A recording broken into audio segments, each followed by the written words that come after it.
বানাইলে যখন চিন্তা করবা যেটা স্থায়ীভাবে থাকবে।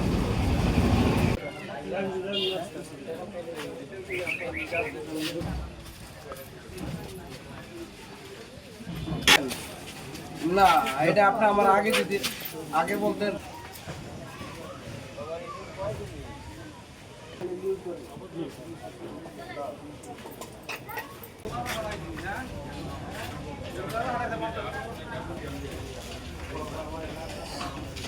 দেখে দেখে দেখে দেখে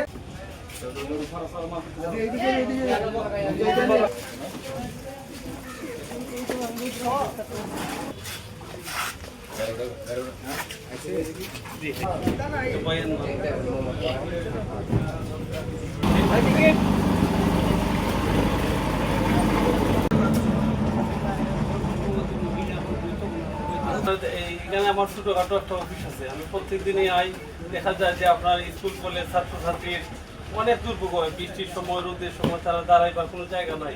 এই যে আপনার রোদ বৃষ্টির সময় দোকানের সামনে, বিভিন্ন দোকানের ভিতরে বসার ব্যবস্থা করতে হয় মহিলারা। আমার অফিস থেকে বিভিন্ন সময় রোগীরা চেয়ার দিতে হয়, স্কুল ছাত্রছাত্রীরা বসতে দিতে হয়।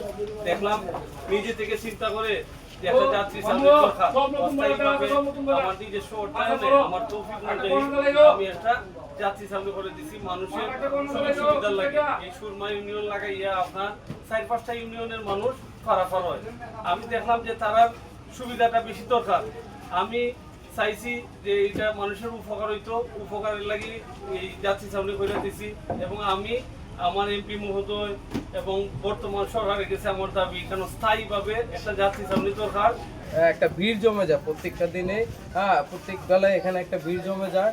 এই জন্য আজকে এই ভাই, হ্যাঁ ভাই, হ্যাঁ কি বলে, সুজন মাহমুদ ভাই আজকে যে জনসেবার জন্য, জনগণের জন্য আজকে যে ছাত্রী কি বলে যাত্রী ছাউনিটা করে দিয়েছেন, হ্যাঁ জনগণের চিন্তা ভাবনা করে। এই জন্য দেখা যাচ্ছে ভাইকে আমাদের সকল জনগণের পাশে পক্ষ থেকে আমরা ভাইকে আমরা ধন্যবাদ জানাই। তো ভাই যাতে এরকম কাজগুলো আরও করতে পারে, হ্যাঁ এই জন্য আমরা সবাই দোয়া করি ভাইয়ের জন্য, যে এই সমস্ত জনসেবার কাজ যেন ভাই আরও বেশি করতে পারে।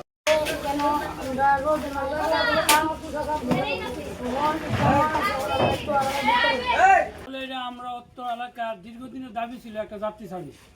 হয়তো আমাদের সুজন ভাই তার নিজ উদ্যোগে আমাদের এখানে একটা আপাতত একটা যাত্রী ছাউনি করছে।